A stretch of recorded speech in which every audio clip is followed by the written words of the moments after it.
Every smile hides a secret, and sometimes it only takes two brief moments, two cracks in the mask for that secret to spill out.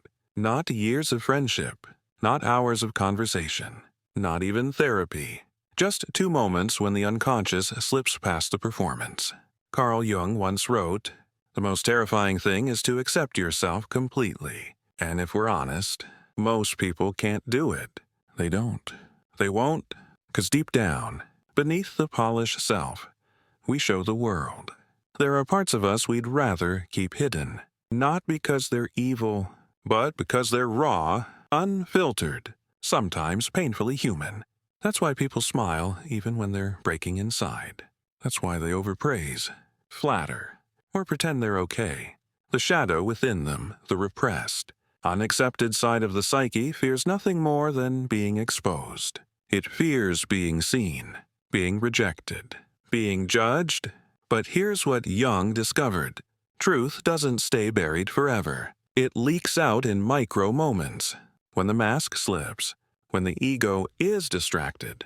And if you know what to look for, you'll never mistake a mask for a soul again. So let's begin with the first of Jung's great insights.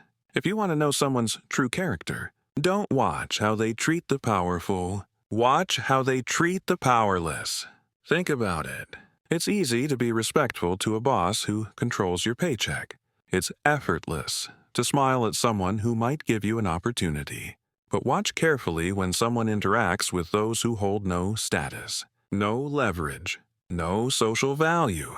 Watch their body language when a cleaner enters the room. Listen to their tone when speaking to a delivery driver. Notice their eyes when a child asks for help. Because in that moment, the shadow is speaking louder than words ever could. Carl Jung once said, "Everything that irritates us about others can lead us to an understanding of ourselves." But let me offer you an even sharper twist. Everything we ignore about how others behave also reveals our truest self. We live in a world where kindness has become a performance.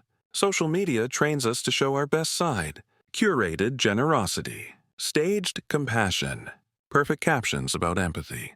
But real character doesn't show up when the cameras are rolling. It shows up in the invisible moments, when there's nothing to gain, no witnesses, no applause. That's why psychologists talk about the waiter rule. If someone treats a waiter poorly, they're not a good person, they're just good at acting. But Jung pushed this further. He saw cruelty toward the powerless, not as rudeness, but as a crack in the soul. A superiority complex isn't about strength. It's about pain. Behind every arrogant, condescending person is often a history of neglect, rejection, or abandonment. At some point, they felt small, invisible, overlooked. And instead of healing that wound, they built armor now. To avoid ever feeling powerless again, they make others feel small first. That's not confidence, it's shadow projection. Jung warned us. Until you make the unconscious conscious, it will direct your life, and you will call it fate. So when you see someone mocking the weak, belittling the quiet, or dismissing those who can't fight back, you're not just witnessing bad manners.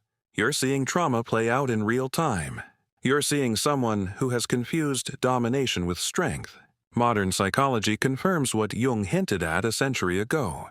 Research on social dominance orientation, a concept studied at Harvard and elsewhere, shows that people who believe the world is a hierarchy of winners and losers often compensate for deep insecurity by devaluing those below them. It's not about who's actually weaker. It's about their need to escape the humiliation of ever being weak themselves. Think of the colleague who showers the boss with praise but ignores the receptionist. The friend who remembers every influencer's name but forgets yours. The neighbor who brags about generosity online but can't bother to thank the garbage collector. These aren't small quirks. They're leaks from the unconscious. The exact places where the ego has silenced empathy. Ask yourself, do they smile warmly at the CEO but roll their eyes at the staff? Do they joke at someone's expense when that person can't defend themselves? Do they borrow from the friend with less money and never pay it back, knowing that friend is too polite to ask? These aren't minor flaws. These are flashing red lights. Because selective kindness isn't kindness at all, it's calculation. Here's the paradox. Real power has nothing to do with domination. It has everything to do with humility. Power without humility is just insecurity wearing a mask. And yet, humility in the face of those who can give you nothing, that is real strength. Want to test your own character? Ask yourself this: how do I treat the people who can't help me climb? Because the truth is, you don't measure your soul by how you treat those above you. You measure it by how you treat those beneath you. I once heard a story about a CEO who walked into his office and greeted the janitor by name every single morning. He asked about his kids, remembered his birthday, offered him the same respect he gave his board members. The janitor said he never once felt invisible. Now think about what that reveals. That CEO had met his own shadow. He had confronted the part of himself that once needed validation, and instead of projecting superiority, he integrated it. He became whole. Jung called this individuation the process of becoming complete, uniting the conscious and unconscious. And here's the beauty. The man who speaks kindly to the janitor, who treats the forgotten with dignity, isn't weak. He's the strongest man in the room, because he has nothing to prove. So the next time you want to decode someone, don't be blinded by their charisma, their charm, or their smile. Watch how they act when no one important is looking. That's where the shadow whispers the loudest. That's where the truth lives. Maybe pause for a moment and ask yourself, when no one is watching, who am I really? Because in the end, the truest test of character is not how we act in the spotlight, but in the shadows. If you really want to know someone, don't ask them who they are. Don't wait years for their mask to slip. Don't even test their patience. Instead, do something much simpler. Give them power, even a little bit, a promotion, a small advantage in a conversation, a taste of recognition, a few extra zeros in their bank account. Watch closely, and you'll see something extraordinary happen. Carl Jung once wrote, "The persona is the mask we wear in public, but give a man freedom, and the mask begins to fall." Jung understood something that modern science later confirmed. Power doesn't corrupt a person, it reveals them. Before power, people try to earn love. After power, many try to command fear. Before power, they need you. After power, they forget you. Their tone shifts. Their words sharpen. Their patience thins. Suddenly, they no longer walk, they float, and you realize something unsettling. You're not seeing a new version of them. You're seeing the real version, the one that was always buried underneath. This is what psychologists call the power paradox. On one hand, humans are wired to respect and follow leaders who show warmth, fairness, and empathy, but the moment many of those leaders gain status, something changes in their brains. Literally, neuroscience studies show that when a person steps into power, their mirror neurons, the very cells that allow us to feel empathy, begin to quiet down. Power reduces our ability to recognize emotions in others. It's not just metaphorical, it's biological. That's why you'll often notice someone who was once humble, approachable, even gentle, suddenly becoming distant or dismissive after climbing a rung higher on the ladder. They don't see people anymore, they see functions. A waiter becomes service, not a human. A friend becomes a fan, not a companion. A partner becomes an obstacle, not a soulmate. And unless that person has faced their own shadow, unless they've integrated the pain that once made them crave power, they will fall into this trap. Jung would have said, the mask of persona is cracking, and the shadow is stepping forward. Think of the friend who suddenly becomes cold after gaining followers online, the colleague who treats you differently once they get a managerial title, the relative who suddenly acts superior because of money or influence. We sit there and say, they've changed, but the truth is, they haven't changed. They've simply stopped pretending. Power doesn't poison, it exposes. It's like shaking a bottle.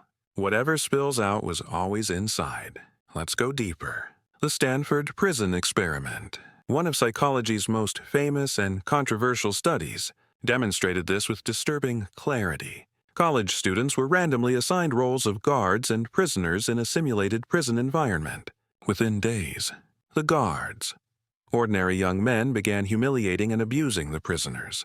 They weren't naturally cruel, but the tiny taste of power brought their unconscious shadows roaring to the surface.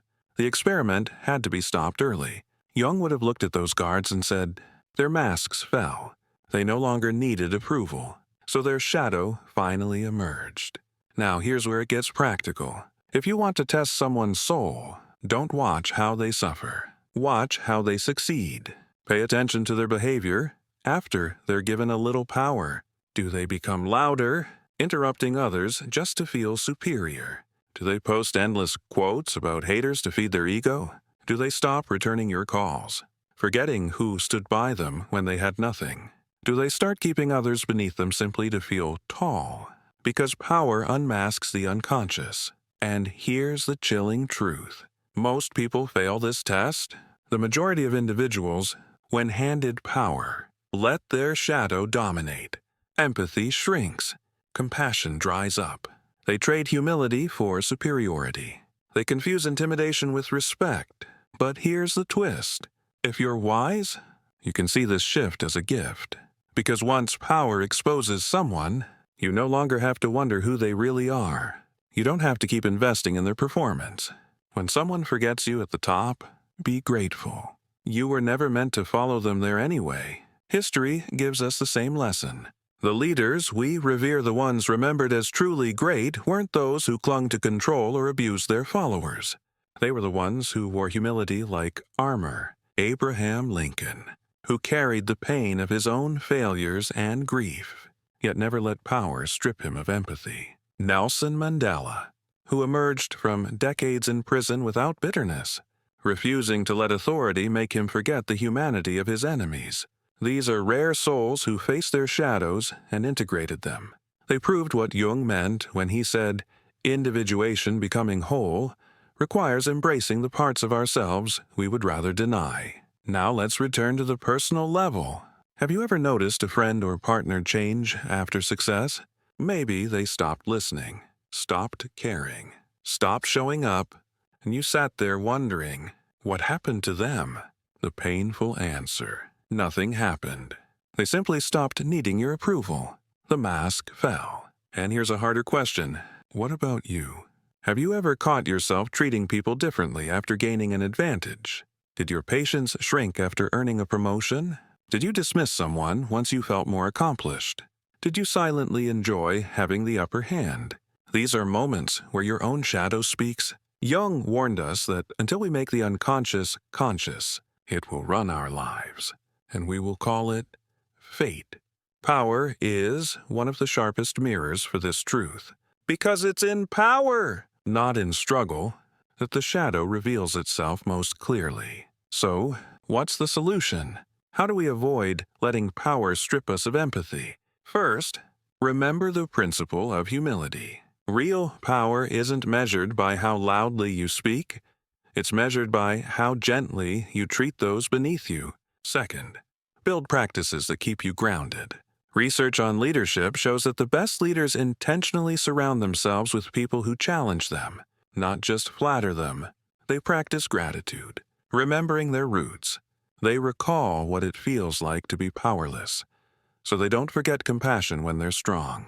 And finally, watch for your own red flags. Do you interrupt others when you feel superior? Do you dismiss people who can't help you? Do you post about kindness but act cold in private? These are signals that your mask may be slipping too. The truth is, we don't lose ourselves in power. We find ourselves. The question is, will we like what we find? Because in the end, real strength isn't found in domination. It's found in humility that survives success. So, pause for a moment and reflect. If I were given more power today, more money, more influence, more recognition, who would I become? The answer to that question isn't just about your future. It's about your shadow. And the sooner you face it, the freer you become. Carl Jung left us with a truth that is as uncomfortable as it is liberating. Before you decode others, you must decode yourself. Before you analyze your friend's behavior, before you dissect your partner's tone, before you diagnose your boss's ego, you have to turn the mirror inward. This is the hardest step of all, because it's far easier to point the finger outward. It feels safer to notice hypocrisy in others than to admit it in ourselves. But Jung insisted, the shadow isn't just out there in the world. It lives inside us, and if we never face it, it quietly controls everything we do. The shadow isn't evil, it's unconscious. It's the parts of ourselves we buried long ago. Maybe as a child, you were told not to cry, so you buried your grief. Maybe you were scolded for speaking up, so you silenced your voice. Maybe you were punished for being angry, so you stuffed down your rage. But the unconscious never forgets. Those exiled emotions don't disappear. They become shadows, repressed feelings that leak out in the tone of your voice, the way you treat others, the choices you regret. That's why Jung said, one does not become enlightened by imagining figures of light, but by making the darkness conscious. Let's bring this into the present. Modern psychology echoes Jung's insight. Cognitive behavioral therapy teaches us that automatic thoughts, those quick flashes of judgment or emotion, often reveal the wounds we've hidden. Attachment theory shows how our childhood experiences with love and rejection shape the way we relate to partners in adulthood. Neuroscience tells us that when we suppress emotions, they don't vanish, they resurface through stress, anxiety, even physical illness. So the question isn't whether you have a shadow. You do. The question is whether you've been brave enough to face it. Let's make it personal. Ask yourself, am I kind only when someone important is watching? Do I switch my tone depending on who I'm talking to? Do I treat people with status differently than those who can't benefit me? Do I lose patience when I know there will be no consequences? If the answer is yes, then you're not just acting from your personality, you're acting from your shadow. But here's the key. The shadow isn't a curse. It's a compass. It shows you exactly where you need healing. Your anger isn't proof that you're a bad person. It's proof that you have unacknowledged pain. Your jealousy isn't weakness. It's an invitation to confront your insecurity. Your craving for attention isn't shameful. It's a signal that part of you still feels unseen. Now let's move into something Jung called synchronicity, the belief that people and events show up in our lives not by accident, but as mirrors. The universe tests us through people. That friend who constantly interrupts you, maybe they're a mirror of your fear of being unheard. That partner who pulls you close, then pushes you away. Maybe they're reflecting the chaos of your childhood, where love felt inconsistent. That boss who belittles you in front of others. Maybe they're a trigger for the part of you that has buried your own voice for years. These people are not coincidences. They are assignments. Jung put it bluntly. Everything that irritates us about others can lead us to an understanding of ourselves. Think about it. Why do certain people bother you so deeply while others don't? Why do some rejections crush you, while others barely register? It's because the ones that shake you to your core are touching an old wound. Trauma research confirms this. Psychologists call it repetition compulsion, the unconscious drive to recreate old painful patterns in new relationships. Until you heal your abandonment wound, you'll keep choosing partners who leave. Until you confront your fear of speaking up, you'll keep attracting friends or colleagues who silence you. The unconscious doesn't crave comfort, it craves familiarity. That's why you might find yourself asking, why does this always happen to me? Why do I keep meeting the same kind of person? The answer isn't bad luck. It's your shadow calling you back home. Let me give you examples you'll recognize. The friend who only calls when they need something that's a test. Will you finally say no? The partner who manipulates, pulling you in, then pushing you away, that's a mirror. Are you addicted to emotional chaos because it feels like home? The coworker who steals credit and gets away with it, that's a message. Will you finally step into your worth? Or will you stay silent again? The narcissist in your life, that's a brutal reflection. Do you still confuse love with pain? These people aren't punishments. They're wake-up calls. And here's where the real work begins. Instead of asking, why are they like this? Ask, why did the universe send this mirror now? Because the truth is, every trigger is a teacher. Every disrespect is a mirror. Every betrayal is a lesson about where you still need to heal. Jung didn't want us to obsess over other people's shadows. He wanted us to use them as reflections to see our own. He knew the unconscious mind attracts what it's familiar with, not what's healthy. Until you recognize that, you'll keep repeating the same stories and calling them fate. So pause and reflect. Who in your life right now feels like a mirror? Who triggers you the most? Who makes you feel unseen, unheard, unworthy? And instead of focusing only on their flaws, dare to ask, what part of me is still unhealed that they're reflecting back? This doesn't mean you should tolerate abuse. It doesn't mean you excuse toxic behavior. What it means is this. You stop wasting energy blaming others and start reclaiming your power. Because every painful mirror is really an invitation for you to grow. The shadow dance is simple, but hard to accept. Unconscious attracts unconscious. You don't just attract people who match your light. You attract people who trigger your darkness. Until you learn to speak your truth, you'll keep meeting those who silence you.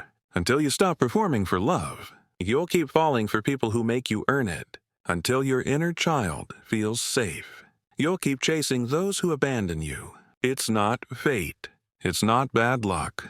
It's your shadow, asking to be seen. And when you finally recognize this, life stops feeling like punishment and starts feeling like a classroom. You stop saying, why me? And start saying, what is this teaching me? So, what do we do with this? We face the mirrors. We stop running from them. We stop blaming them. We stop calling it bad luck, bad timing, bad people. And we start seeing them for what they are, assignments for the soul. Because here's the ultimate truth. Every person you meet is either a reflection of your light or a reminder of your shadow. And both are essential. The light inspires you. The shadow teaches you. And if you're brave enough to learn from both, you'll never see people the same way again. Words are easy. They're rehearsed, polished, controlled, but actions. Actions reveal the truth. Carl Jung didn't trust what people said about themselves. He studied their patterns, their habits, their contradictions. Because the shadow rarely hides in words, it hides in behavior. Think about it. You've probably heard people say, I'm a peaceful person, but the moment they're challenged, they explode, or I care about you. Yet when you're hurting, they disappear. Or I respect everyone. But behind closed doors, they gossip and belittle. Those aren't contradictions. They're projections. They're the unconscious leaking through. This is why Jung warned us not to judge people by their words, but by the energy behind their actions. Because words are masks. Actions are mirrors.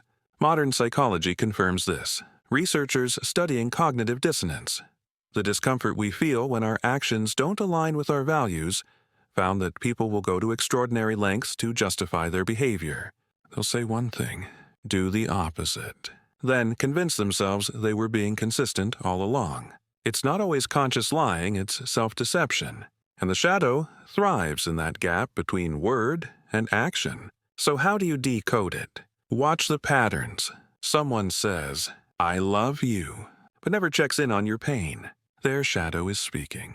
Someone says, I'm humble, but can't resist competing or boasting. That's shadow.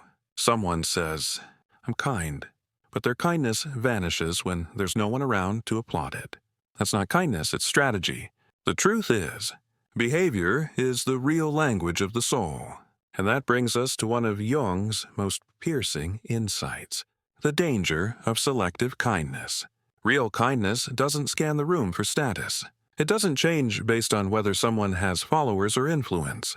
Real kindness sees the CEO and the janitor the same. But most people don't operate this way. Most people's kindness is conditional. They are warm to those who can benefit them, cold to those who can't, sweet to influencers, dismissive to waiters, respectful to bosses, impatient with staff. This isn't compassion, it's calculation. Jung called this the persona, the social mask we wear to survive. Selective kindness is one of the most dangerous traits you'll encounter, because it looks like goodness but is hollow inside. Let me give you examples. The colleague who praises the manager in meetings but ignores interns in the hallway. The friend who disappears when you're struggling but shows up with champagne when you're trending. The partner who only showers you with affection when other people are watching. These people aren't kind. They're strategic. They don't love people, they love leverage. And here's the brutal truth. They're not being fake with you. They're being real with their intentions. You just didn't want to see it. Why is this dangerous? Because it deceives you. It makes you invest in relationships that were never real. You end up being vulnerable with someone who's only collecting ammo. You stay loyal to someone who's only loyal to opportunity. You get broken by someone who was never whole to begin with. This is why Jung warned us not to trust masks. The most dangerous people aren't the openly cruel. They're the ones who perform goodness as a mask. Their charm isn't real. Their kindness is rented. Their morality is conditional. And unless you learn to read between the smiles, you'll keep trusting masks instead of souls. But the shadow isn't only about kindness. It's also about control. This leads us to another truth. The most dangerous people are never questioned. We're taught to fear loud people, angry people, explosive people. But Jung pointed out that the quiet controllers are often far more dangerous. They don't raise their voices, they lower your confidence. They don't scream to hurt you. They smile while twisting your reality. They build a world where no one dares to hold up a mirror to them. Parents who guilt-trip their children with lines like, "After all I've done for you." Bosses who gaslight employees by saying, "You're too sensitive. You misunderstood me." Friends who never apologize but always make you feel guilty for setting boundaries. These aren't leaders. They're manipulators. Jung explained why. People will do anything to avoid facing their own souls. And some become masters at avoiding mirrors. They surround themselves with yes men, with people too afraid to challenge them. They punish honesty. They reward obedience. They weaponize silence, guilt, or shame to maintain control. The longer they live unchecked, the darker their shadow becomes. Because when ego is never questioned, it grows into illusion. They start believing they're always right, that anyone who disagrees is toxic, that their pain is special while yours is dramatic. This isn't wisdom, it's shadow inflation. The red flags are clear. They make you feel guilty for protecting yourself.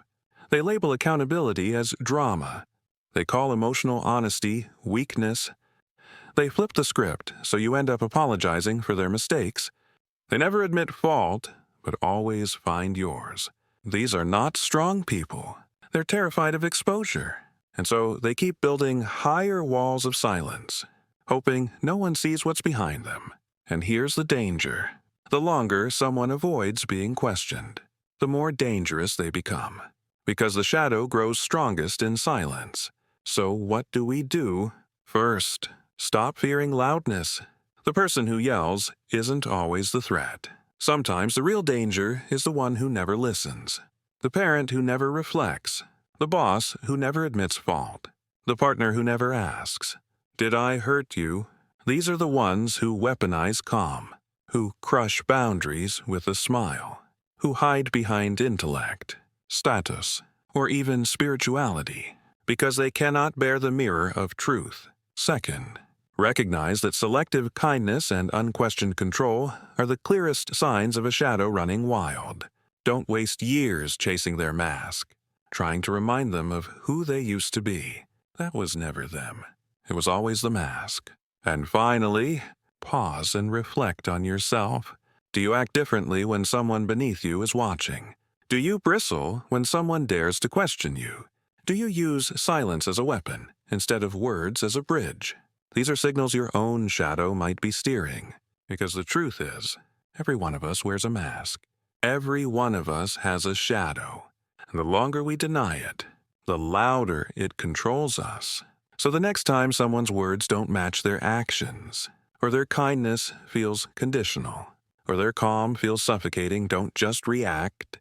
Don't just excuse it. Step back and ask, what is the shadow revealing here? Because in the end, the shadow always reveals itself. The question is whether you're brave enough to see it. You can't decode others if you've never decoded yourself. You can't truly spot manipulation, projection, or ego in someone else if you've never dared to see where it lives inside you. Jung's final, most brutal truth was this: the shadow isn't only in them, it's in you. It's in me. It's in all of us. And the bravest act you'll ever take is not calling someone else out. It's calling yourself in. But here's where many people get it wrong. Healing isn't pretty. It's not all affirmations, candles, and inspirational quotes. Jung never romanticized shadow work. He stripped it down to its rawest core. Until you confront your own darkness, you'll keep projecting it onto others. Until you make the unconscious conscious, it will keep running your life, and you'll keep calling it fate. Real healing isn't about posting self-love. It's sitting with the parts of yourself you'd rather ignore. It's admitting that sometimes you were the problem, that your boundaries were really just walls, that you pushed people away not because they were toxic, but because you were afraid of being seen, that you used silence, or anger, or sarcasm, not as truth but as armor. Shadow work asks you to stop watching others and start watching yourself. When you have the upper hand, do you use it to control or to uplift? When someone opens up to you, do you protect their vulnerability or store it away as leverage? When you're hurt, do you speak honestly or manipulate to feel safe? These are uncomfortable questions, but they're the ones that set you free. Because freedom begins where the shadow ends. You're not free when others approve of you. You're free when you no longer need to hide from yourself. Jung taught that you are not your ego, not your mask, not your projection. You are the light behind the shadow. But you'll never find that light if you keep running from the dark. And this is the truth most of us don't want to hear. The shadow was never your enemy. You've spent so much energy fearing it, denying it, pretending it wasn't there. But it was never out to destroy you. It was trying to get your attention. Your shadow is the wounded child inside you. The part of you that wasn't held, wasn't heard, wasn't healed. It became control to feel safe. It became silence to avoid shame. It became anger to protect fear. And underneath every harsh reaction you've had is a hurt that was never given language. Underneath every mask you've worn was a soul that just wanted to be seen. This is why Jung said, the privilege of a lifetime is to become who you truly are. You don't become whole by destroying your shadow. You become whole by befriending it, by saying, I see you, I understand you, I will no longer exile you. Because only then does the shadow stop running your life from the dark. Modern psychology supports this too. Dr. Kristen Neff's research on self-compassion shows that healing doesn't happen through shame, it happens through acceptance. Trauma therapy teaches us that what you resist persists, but what you embrace transforms. Neuroscience shows that naming your emotions actually calms the brain's fear centers, turning chaos into clarity. So the path forward isn't to keep running from the shadow, it's to turn toward it. Not to fight it, but to integrate it. Integration is the goal. Freedom is the reward. That's why Jung insisted that shadow work isn't a trend, it's a spiritual awakening. It's not about being perfect. It's about being whole. Real people cry. They rage. They relapse. But they return. Again and again. They return to themselves. And this is where the most powerful healing happens, not when you erase your flaws, but when you learn from them. Not when you silence your pain, but when you give it a voice. Not when you pretend to be perfect, but when you dare to be real, So here's the final question. Will you keep chasing masks, yours and theirs, or will you finally face the truth? Because the shadow isn't a prison, it's a map. Every fear, every insecurity, every outburst, every silent resentment is pointing you back to the parts of yourself that need compassion, not rejection. You weren't broken, you were buried. And every wound you feared was actually a doorway back to your power. This is Jung's ultimate truth. There is no enlightenment without shadow, no strength without struggle, no truth without trauma. The shadow is not the villain of your story, it's the guide. So stop apologizing for your flaws. Stop pretending to be pure light. Start listening to the darkness you've denied. Because once you do, once you integrate it, once you embrace your full self, nothing can be used against you, not even your past. This isn't the end of a video.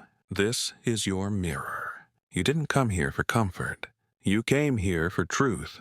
So comment below. I choose truth over comfort. I choose healing over pretending. I choose to face my shadow.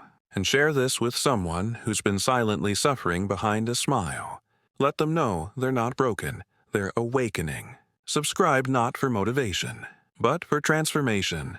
Because here, we don't sell illusions. We serve truth. And the next chapter of your evolution starts with one decision. Face yourself, free yourself. That's the Carl Jung way. And now, it's yours too.